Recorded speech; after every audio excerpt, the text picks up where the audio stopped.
सभापति अनिल बिसेन पर सैकड़ों करोड़ घोटाले के आरोप, विधायक की खामोशी पर सवाल।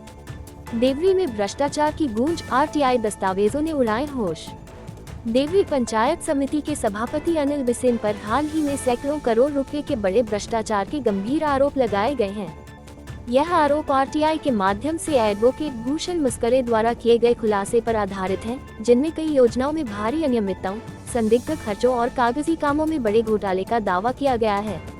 सबसे बड़ा सवाल यह है कि इतनी गंभीर और बड़े पैमाने की शिकायत सामने आने के बावजूद क्षेत्र के विधायक संजय पुराम ने अब तक किसी तरह की कार्रवाई, आदेश या सार्वजनिक प्रतिक्रिया नहीं दी है।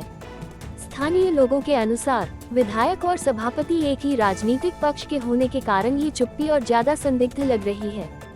दूसरी तरफ सभापति अनिल बिसेन ने इन सभी आरोपों को ये कहते हुए खारिज कर दिया है कि ये सभी आरोप पूरी तरह झूठे और राजनीतिक बदनामी के लिए लगाए गए हैं।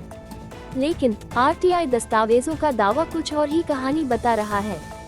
एडवोकेट भूषण मस्करे के मुताबिक कई फंड बिना वास्तविक काम के खर्च दिखाए गए, योजनाओं के बिल वाउचर में अनियमितताएं, भुगतान के आंकड़े जमीनी स्थिति से मेल नहीं खाते, करोड़ों की राशि संदिग्ध तरीके से क्लियर की गई। इन विसंगतियों को देखकर ग्रामीणों में गुस्सा साफ झलक रहा है। लोगों का कहना है कि अगर भ्रष्टाचार नहीं हुआ है तो विधायक और प्रशासन खुली जांच से क्यों डर रहे हैं। जनता की मांग है कि सरकार यह प्रकरण गंभीरता से लेते हुए एक स्वतंत्र उच्च स्तरीय जांच समिति तुरंत नियुक्त करे, ताकि सच्चाई सामने आए और जनता के पैसों की लूट पर रोक लगे। क्योंकि मुद्दा सिर्फ आरोपों का नहीं, सैकड़ों करोड़ जनता के हक का है और इस पर कोई चुप्पी स्वीकार नहीं। अगले भाग में दिखाएंगे पूरी सबूतों के साथ। रिपोर्ट कामेश्वर पंधरे, मुख्य संपादक, युवा आवाज न्यूज। देवरी पंचायत समिति में जो भ्रष्टाचार हुआ है, आपने सबसे पहले ये भ्रष्टाचार कैसे और कब देखा? किस विभाग और अधिकारी योजना में अनियमितता देखने को मिली और आपको कैसे पता चला कि ये गड़बड़ी हो रही है? नमस्कार, मैं एडवोकेट भूषण मस्करे।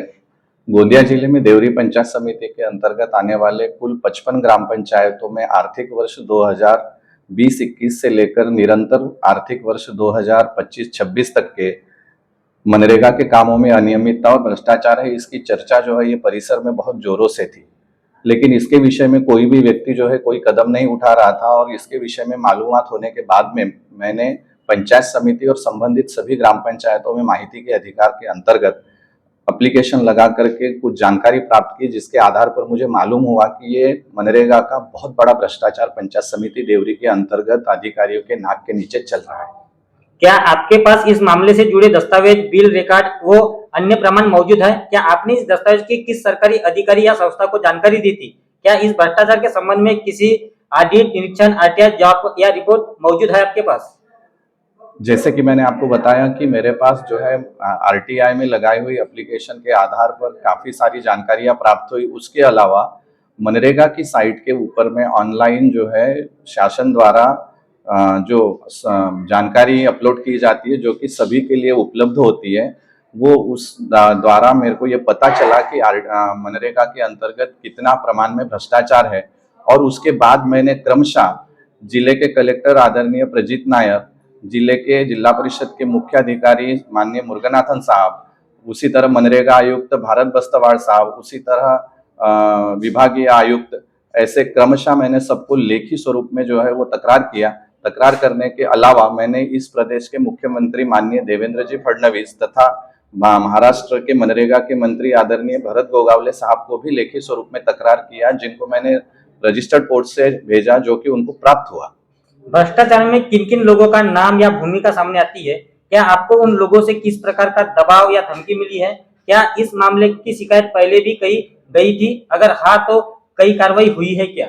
इसके पहले भी इन विषयों में तत्कालीन जो एमएलए है सहसराम कोरोटे, इन्होंने कुछ विषयों पे तकरार की थी और उस वक्त तत्कालीन जिला परिषद के सीईओ अनिल पाटिल ने इस विषय में कुछ कार्रवाई करना शुरू किया था, लेकिन बाद में वो अपने आप कार्रवाई सारी बंद हो गई।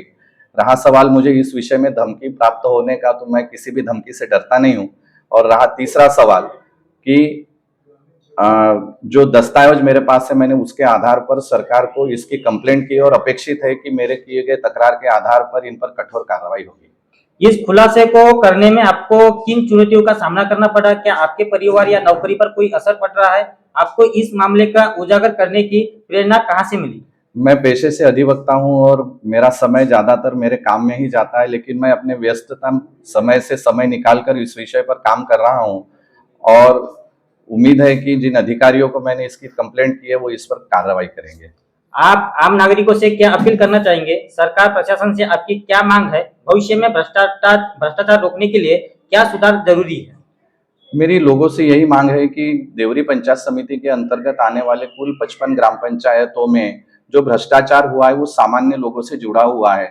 मनरेगा का जो पैसा केंद्र शासन द्वारा भेजा जाता है वो सामान्य लोगों के उद्धार के लिए भेजा जाता है और सरकारी अधिकारी और कुछ राजनीतिक लोगों के मिलीभगत से जो करोड़ों रुपए, सैकड़ों करोड़ में इसकी संख्या जाएगी, जिसका भ्रष्टाचार किया गया, इसका सामान्य व्यक्ति के ऊपर में असर पड़ेगा। मेरी लोगों से यही मांग है कि आपके परिसर में, आपके ग्राम पंचायत में जो भ्रष्टाचार हुआ है उसको उजागर करने में और दोषी लोगों को के खिलाफ में कार्रवाई करने के लिए आप मेरा साथ दीजिए। और इस भ्रष्टाचार में जो संलिप्त है मैं उनके बारे में बताना चाहता हूं कि भ्रष्टाचार में ग्राम पंचायत सरपंच से लेकर सचिव तक के, जिले के कलेक्टर तक के ये विषय जाता है, क्योंकि मनरेगा के कामों पर जिनका नियंत्रण होता है वो कलेक्टर होते हैं। क्योंकि मैं पिछले 4 महीनों से इस विषय पे लिखित स्वरूप में तकरार करने के बावजूद भी इस जिले के कलेक्टर और इस जिले के मुख्याधिकारी जो है वो किसी भी तरह की कठोर कार्रवाई इस विषय पर नहीं कर रहे हैं।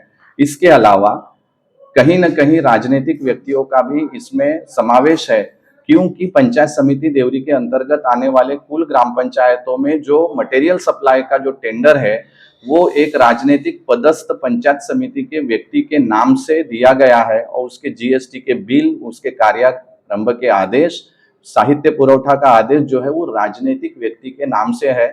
ऐसे राजनीतिक व्यक्ति ने अपने राजनीतिक पद का दुरुपयोग किया और राजनीतिक पद का लाभ भी लिया है।